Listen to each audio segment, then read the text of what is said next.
What's up, y'all? Super Cupby Joe here. I hope whenever you watch this is on a good day. Today I wanted to share with you all my experience with psychiatry and therapy, which one I'd prefer, even though I'd stated in previous videos which one I like more. And you can probably tell from the title of the video, but I'm gonna go in a little more. So before I get into it more, if you're someone really struggling or know someone who has tried everything on their own with no luck, down and out, like they don't trust themselves anymore, call a friend, parent, family doctor, or counselor. Don't be alone. Go to your nearest emergency, call a crisis hotline. People in Windsor that live around me, that number is 519-973-4435. You can message me too. I'm cool. I want to be your free therapist, psychiatrist. I want to see you guys all shine. If you live in the States or anywhere else, just type in your city, also put suicide prevention hotline, and a number should pop up. Also, if you do end up going to the emergency at night, you probably are going to be waiting until morning because everyone is sleeping. Hospitals are usually not as staffed as they are during the day. I've done it 3 times where I've checked myself in and I've waited like a full day to see somebody. So if you have the strength to sleep on it, you know the next day is going to be better than you had the previous. You have someone to talk to and you rather sleep in your own bed than a chair or a stretcher, I suggest you do so. But again, if you know you can and you don't trust yourself, there's no shame. Just go. I know other countries are different, but Canada has free healthcare. So if you want to see a psychiatrist, all you need is a referral from your family doctor or the doctor you see in the hospital. Therapy is a little different. It's usually a private practice, so unless you're covered, you have a special coverage through your workplace, it's usually not free and you're gonna have to pay. So back in 2011, last year of high school, the start of the dark ages for me, the mother of these girls that used to live by me and that I went to school with passed away in her sleep. I remember that day because when I woke up for school, the youngest daughter was sleeping over at our house because she was friends with my sister. And my mom, my sister knew, and then I had just woken up to the news and I still had to go to school. And so did the 2 older sisters. Back then, I was a little bitch and emotional about everything. I understand what the feeling is now, but with all the stuff I had going on with me back then, I got sad anytime I heard bad news. So I had to go to school, so did the 2 older sisters. And that really hurt me to see them have to be there after it just took place a couple hours before. I forget if I said this in my first video, I think I did, but that day, it was before classes started. You know, when you go to school early and people are walking around, sitting around. One of my favorite teachers saw me in the hallway and she pulled me in and she wanted to know what was going on with me. So I told her what happened and then I ended up telling her what had been going on with me and doing her job. When I tell people stuff, I tell them everything.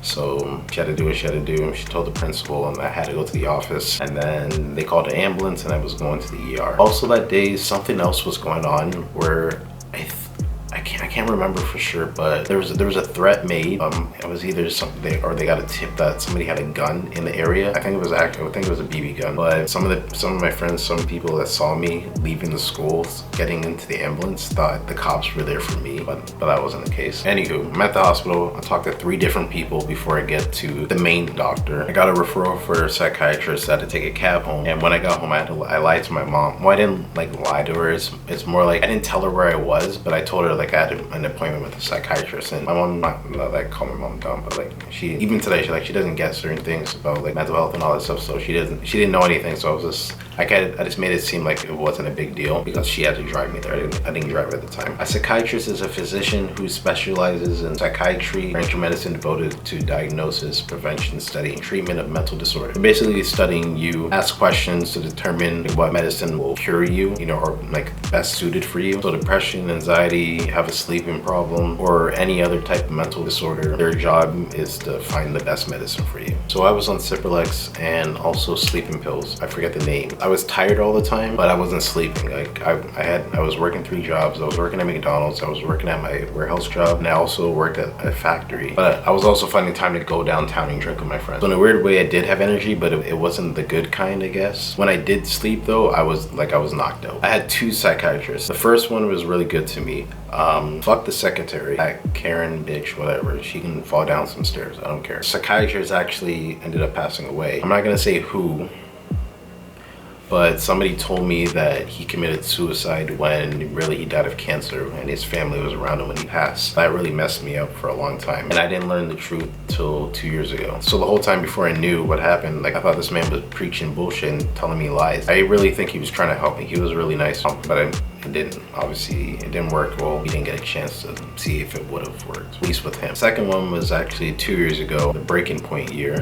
One day at work, when I was done, Like I was having a bad day. A friend of mine that moved away at the time called me, was trying to talk me down. Then I ended up calling another friend, asked them to take me to the ER because I was just having bad thoughts. It was just one of those days, you know. So they took me to the ER, and that was the day that I was stuck there for like a day and a half because they wouldn't let me leave. And it was also there where I found out that my first psychiatrist died from cancer. So I met the second guy. First impressions, I wasn't getting good vibes from him. And every meeting afterwards, I felt like he wasn't really trying to help me. I feel like he was experimenting with me. He made me feel bad about my actions. The medication, even with the last person, wasn't doing anything for me. He kept upping the dosages, even with the sleeping pills. But I guess my body was just rejecting everything I was putting in. I'm gonna skip the 2019 incident. You can watch my week in a mental unit video to find out what happened if you're new. But I ended up in a mental unit. While I was in there, they put me on another medication called lithium that treats manic depressive illness. But again, I didn't feel any different. And I was taking the old pills as well. They did blood work on the second last day for me, and when they got the results back, like nothing was showing because apparently it wasn't strong enough. The incident itself, like when I woke up, is what caused the big switch. You know, the medication also played a part, I guess, because I took it all, you know, in an attempt to end my life, but in a way it kind of like, I guess, made me stronger. New light turned on and I was open to all these new things and thoughts. And while I was in there, I was doing everything because that was day one. So I was good day one, but I had to stay there for the rest of the week, and I was trying my best to just behave, be nice, so I can get out there quickly. But again, while I was in there, I met a lot of cool and interesting people. When I got out, I had an appointment with the psychiatrist, and instead of him being thrilled that I was alive and helped, he was more upset that I tried to kill myself with a prescribed medication he gave me. And then he saw that I was on the new medication, and he's like, "You're on lithium? Like why would they let you out if you're not okay? You're not better, blah, blah, blah." And then he was going on, and then it was like 3 or 4 weeks later, I had another appointment with him, and that's when I was getting ready to make all the new lifestyle changes. And I told him I was gonna stop eating meat. He freaked out, and he was like, no, don't do that, you're gonna make everything worse. And I was like, all right, okay. But like, obviously I lied, and I went ahead with everything. I had like 5 more sessions with him, and every time I kept lying to him. I kept saying, "Yep, I'm taking the medication, blah, blah, blah." And he's like, "Yeah, see, I told you, the medication works. It's like, you have to stay on it, blah, blah, blah. I'm gonna fix you, all this, that." And I was just like, I don't need this guy anymore. And I had to stop going, and that was that. It wasn't working for me, but like, again, I understand everyone's different. When I was in the waiting room, I would see the other patients he had, and I can tell like everyone has something else going on. Any type of medication can help certain people, but I've read and seen that sometimes it can make things worse for people. People can become addictive and like live off that stuff, and they'll mess up their life even more, you know? So it really depends on you, your mind, and your body. You might like the psychiatrist, you may not, but if you're struggling, you have a problem, you should get checked out, especially if you're someone who needs a quick fix because you're busy, like your busy lifestyle. Like I understand all the crazy shit we go through and we have to do and stuff, so no judgment on my part. Again, it's up to you. Talk to somebody you know cares about you and give you some positive feedback, and then do your research on medications, what could help you with depression, anxiety, or sleeping problems. Now, therapy is something I strangely thought I'd never do. Why would I pay to vent to a stranger when I can just do that with my friends for free? You know, your friends are there for you. They're gonna tell you what you want to hear and make you feel better, while a therapist, if you get a good one and if you're open to some strong feedback, they're gonna tell you what you need to hear. I was doing that for a long time. I was always venting to certain people before I made everything public. And because one, it was nice to let things out, but two, it was also because I knew they were always going to say something that made me feel better. But it didn't fix the problem. It was just more of like a relief kind of thing. What were the problems back then? Problems back then, wasn't sure of the future, scared of heaven and hell, trying to get over a heartbreak. I was always comparing my life to my friends and other people. Always felt like I deserved a better life. I would do certain things for certain people. I was always expecting stuff back, and I never got that. Stressed at work, guilty about friends passing away, and I mentioned in the other video just the thought of like destruction and evil and all that stuff. So I was already doing a good job with the lifestyle changes after I got out of the hospital, but a friend suggested that I added the therapy part as well. And I think a therapist does more work than a psychiatrist does in an effective way. They listen, coach, and encourage you to better yourself by just conversing with you. The therapist I had Not gonna lie, she was an oddball, like at first, but she knew what she was talking about. But even before I opened up to her, like I had to know for sure that I can trust this person. So I asked her to open up to me, tell me about herself, and she did. She opened up, she showed me her certificates, she told me about her education. She was a superhero fan. She told me about a personal issue she had going on and she was still dealing with. And then I opened up to her and I showed her my Facebook post and I told her what happened in January of last year and went from there. She was never rude. She was very careful with her words. Everything I said, she had a response, and then she also had like receipts. I'd tell her I'd feel like this, and this. I do this and this, and then she'll be like, oh, it's because of this, and this, and because you do this and this. And then she would show me like a book or like a picture on her phone, and I'm like, what? And it's like, what the hell? And like, why did my psychiatrist like show or tell me any of this stuff? Like, psychiatrist's job is to cure you using pills and medication, while a therapist is there to help you by getting you to help yourself. And you do that by taking care of yourself and loving yourself. We didn't even have that many sessions. We had like 7, and like we did so much more. And then this was in a small span. This was in a span of a few months, and we accomplished so much than the 2 psychiatrists. Again, I was already on a good path, but this was like an extra push of encouragement for me to continue this new journey of discovering my true self and understanding how my brain, my body, and my heart really works, and how everything's connected. It's crazy. I said in another video how love is used and thrown around, and it's not all the way, but like it's off a little bit. Everyone thinks they know what it means. See it in movies, all these rappers preaching it, and they showcase some of it, but not the whole thing. Love is patient, love is kind, it's not proud, it's not rude, it doesn't boast, keeps no record of wrongs, it forgives wrongs, it protects, it trusts, it never fails. So what the fuck is going on? Why are we struggling so much? Like, people are like, oh, we're supposed to. Like yeah, and no, not this much. It's because we're brainwashed. We're not healthy, and our egos are out of the fucking roof. Again, I say it all the time, it's not our fault. It's certain people running shit that purposely making it hard for us. We still got to pay the consequences. This is our potential bar, and we're made to think that this is it, you know, when there's so much more. I'm not religious. I wouldn't even call myself spiritual yet. It's just, I'm just super aware now. I don't get mad at certain things that used to bug me all the time. If I do something nice for someone, I don't expect something back, something I used to do all the time. I know people that do that too. Like, they purposely do stuff for people just to have something on that person, or like, you know, like, oh, now you owe me, you know. I have friends tell me that they did this, and this for this person, and they only got this back, and they're like, what the hell? Like, you know, it's just like where's this hidden contract stating like somebody has to do this for you, like somebody has to give you something back? Like, what testament are people reading? If you live your life like that all the time, it's like you're always gonna be in for a disappointment. You might have to experience it to you get it through your head. It doesn't mean the person's a bad person, evil, ungrateful. You don't know what's going on in that person's life unless you lend someone money and they say they'll pay you back and they don't, or a certain group of people steal a certain piece of land, property, people. Those are the only times like something is owed. Other than that, you don't owe anybody anything. I don't owe you nothing. You don't owe me nothing. It's just, we're just spoiled as fuck. That's it. Don't be doing stuff for people just to get them to like you and get a gift in return. You should do it because you genuinely feel like you want to do it. Friends, family, boyfriend, girlfriends. If you check up on people all the time and no one checks up on you, and now you're hating on everyone because no one's giving you love back, we all have that love inside of us, and it should I understand, like, in this world, I understand, but what we have is enough. I used to be like that all the time, but I was able to turn that side off. When you're not expecting and looking for stuff, good energy comes and finds you. When you're looking for it, it's a different story. Even in a relationship, if you're with somebody for like a year or two and you guys break up and now you're mad, you want all your time, energy, everything you bought for that person back, just let it go. Energy is infinite. You can replenish it, make new energy. It sucks, but life goes on. You have experience now, so now in a future relationship, you know what to avoid and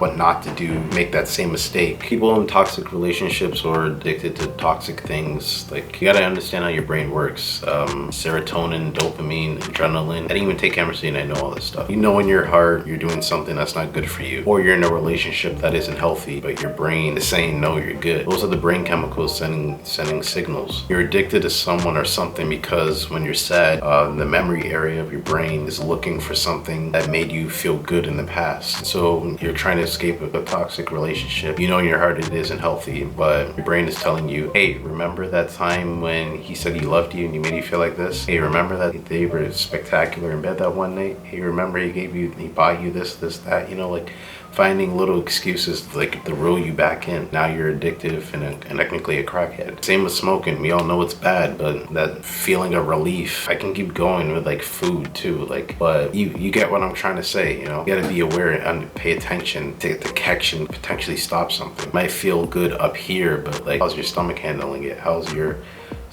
partner, spouse, like feeling? You gotta pay attention. There's more going on inside than outside.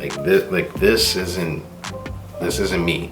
Like it represents us, but there's more going on inside. And when you catch a little glimpse of it, it's crazy and it's something pretty lovely. If you think your life is good right now, then like good for you. Like I wish nothing for the best for you, but if you're someone who feels like you're missing something or depressed and hopeless and have tried everything, yep, you have to get in here, man. You're missing out. Everyone who knows me personally knows what kind of person I was before, the person I am today, and hopefully you can see the difference. Since that incident, I quit the job I thought I could never quit. I got over heartbreak that I thought I was never gonna get over. I became vegan, never thought that would ever happen. Started going hiking, traveling, stuff I never did. Stopped drinking and clubbing. It's a personal thing for me. Like, I'm not telling anybody to stop going out and drinking and partying and stuff. It's what you're putting in your body and what you're exposing your mind to is what is setting things back. I broke the porn addiction, but not gonna lie, I struggle every day because I did that so much that it's imprinted in my fucking head. And it's not like, it sounds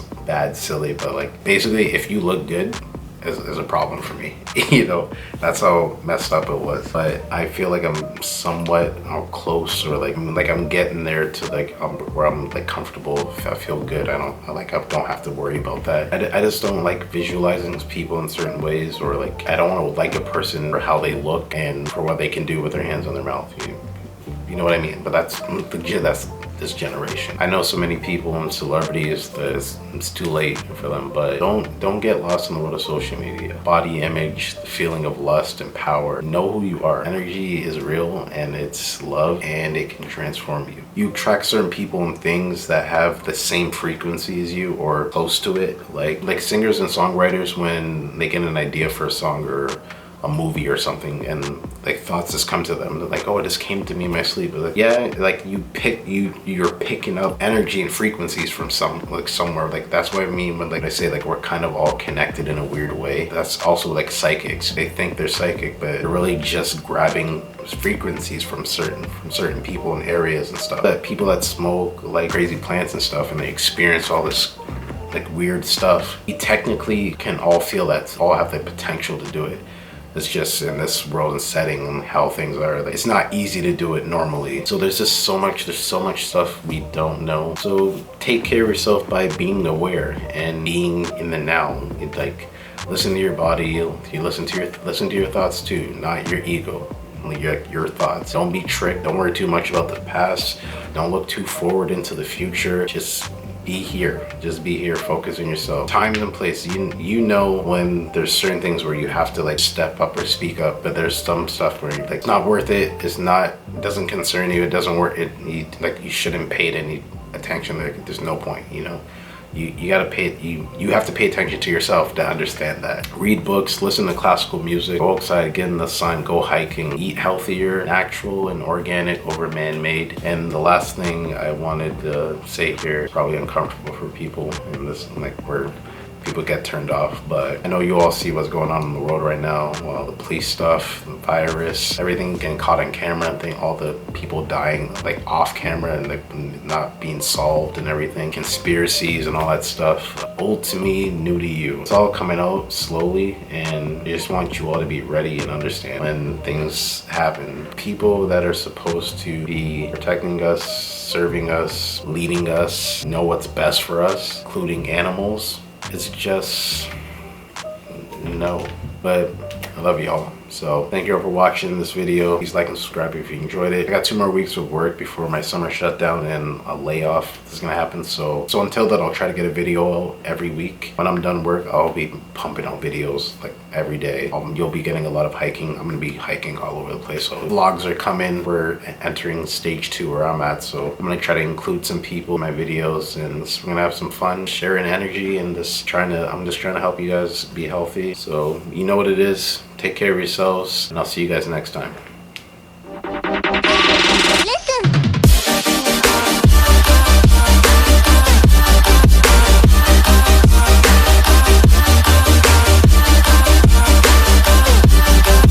The legend will never die.